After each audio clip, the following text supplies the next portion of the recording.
much of a gambler. Well, not with money. I take big risks, with people. And I love change. Do. And I guess that's always kind of a gamble. But when it comes to putting even 1 quarter in one of those machines where you pull the handle, hoping that more quarters will come out of the bottom, well, I just don't understand the fun of it. I just don't. Personally, I'd rather set fire to a dollar bill and watch it burn than to pull a handle 4 times. I would. But that's me. That's just me. And that's money. Money is a touchy subject. The subject of money seems to touch us where we are most tender. You think that's true? Is it true for you? Well, maybe not true for you, I don't. But it's true for a lot of people, that's for sure. Why does money have such power over so many people? Jesus knew money had that kind of power over people. He knew it.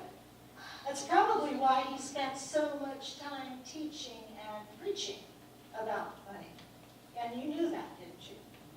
Yeah. The Bible offers 500 verses on prayer, Old Testament, New Testament. Less than that on faith, but more than 2,000 verses on money and possessions. What? In Matthew, Mark, Luke, and John, 16 of the 38 parables were concerned with how to handle money and possessions. There's some duplicates there, but nevertheless, 16 out of 38. In other words, in the Gospels, Jesus offers more wisdom and has more to say about money than any other subject except for the kingdom of God. So you could say that money matters to God. You could say that. But I'm not sure that's really the way to look at it. I believe that Jesus spends that much time on it because money matters to us. And we know that. Money is frequently the source of trouble in churches. Money troubles, money management, money sharing can tear marriages apart. Yes. And what to do about inheritance, money left by a parent, can cause siblings to turn on each other. Okay. Money loaned or borrowed from friends has broken relationships. The temptation of bribery and corruption in places of power challenges the ethics and morals of even those who start out with good intentions. We know this. And that's just some of the evil that we allow the love of money to work in our lives. And make no mistake about it, don't sugarcoat it, it is evil. It is. Earning money is not evil. Having money is not evil. Saving money for old age or hard times or providing for a family is not evil. But loving money is evil. It is. We love God. We love neighbor.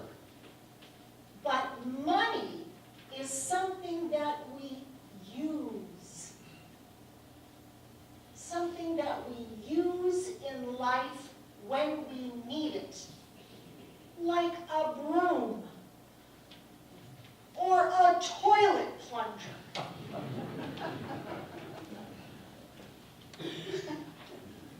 It should have no more emotional attachment to us than those things.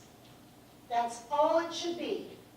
If your neighbor came to you and said that they needed a toilet plunger, I venture to say there isn't anyone here who wouldn't say, "Oh, here, take it, and please, don't give it back. It's yours." Am I right? Well, that's the way we should be with money. But we're not, are we? No, no, no. You see the difference? That's the difference. There's something about that money. It's different. It should be.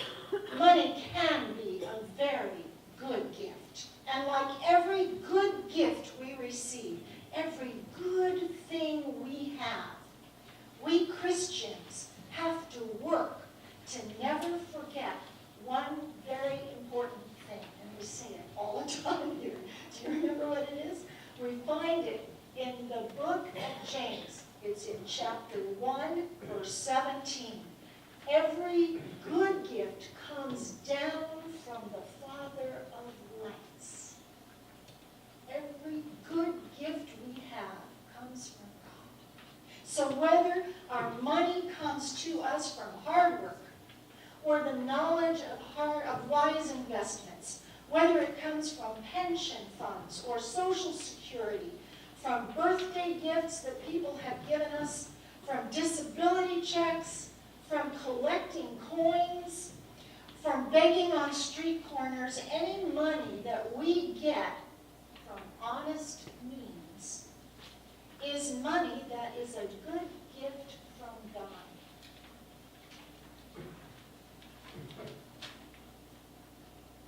Now Jesus is in Jerusalem, and he's there for the last time.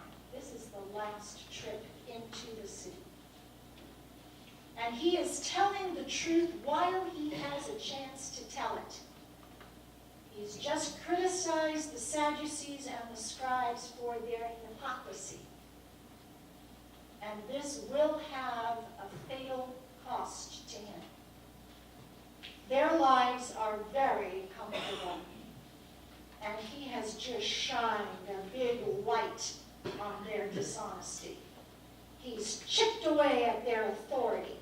Jesus knows the cost. But he is God. And he is always telling the truth. In the temple, as he sits there, he observes people coming and going, depositing their gifts into the treasury. And Jesus sees a poor widow put 2 small coins into the offering plate. He notices her. I love that about Jesus. Doesn't matter who you are, how big you are, how powerful you are, how insignificant you are. Jesus notices. He notices her, this woman that no one else would notice. She puts in a remarkable amount of money for who she is. 2 copper coins. How does Jesus know this about her? Well, it's Jesus. And it seems very odd that he would commend her on her offering. What could that possibly mean? Really, she's a widow. She's the one who should be receiving money from all the others. Those scribes and Pharisees should be giving money to her. Widows and orphans are mentioned countless times as the ones who need to be cared for and supported. And yet she's the one putting in money, and she is giving everything she has. So does this mean that Jesus wants us to give everything we that what this means? Remember that he has also noticed others and their offerings. He's noticed the ones with the long robes. Hey, look what I'm wearing. This is a little convicting when you're up here like this. And the ones he knows have much. And even though they may have given sizable offerings, Jesus is making a point about proportion. Proportion. Percentages. You have all heard the expression, those to whom much is given, much is expected. Because money has the hold on us that it does, we never put it in its proper place. Because we think of it as ours. We keep back more of it for ourselves, just in case. We like to hedge our bets. Don't we? We do. If we would pledge too much or put too much in the offering, if we give too much extra to Heifer International or put too much money in a prison ministry or give too much to Christian ministries or give a lot to the Boys and Girls Club or are very, very generous to Riley Hospital. If we did any of those things, well then we might not have enough to, I'll let you fill in those blanks for yourself because everybody's different in what they fear will happen to them if they give away their money in the way that. But that widow didn't hedge her bet, did she? Not at all, not even a little bit. That widow went all in, to use a gambling term. All in. She pushed those 2 coins right to the center of the table. I think that's how it was. She put in everything she had, 100%. Now, does God expect us to follow that high standard? Are you supposed to clean out your checking account and your savings accounts, including cashing your IRAs? And no. No. I would say no. But the widow represents a person who understands that everything she has is a blessing from God. She is grateful and shows that by returning that gift to God, knowing that it is used to maintain a place of worship and to help others like herself, she trusts in God to provide for her, knowing that God is good for his promises. The gift is worthy of mention by Jesus. The other offerings, as Jesus says, are given out of their abundance. Those folks who give them won't miss it a bit. It would be like most of us if the dollar bill fell out of our pockets. Oh well, no big deal. It means little to them. And so, frankly, apparently, it means little to Jesus. They were hedging their bets, but the widow goes all in. Now, I'm not a gambler. And if you ever hear me make a bet, you know it's a sure thing. If I ever say to you, I'll bet you, don't take the bet. Don't take the bet.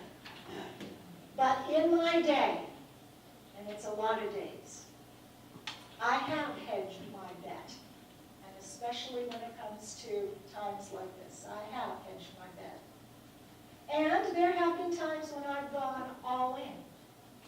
I'm just confessing to you now, my brothers and my sisters. This story tells us that there may be no penalties for hedging your bet. But, oh, brothers and sisters, there are such rewards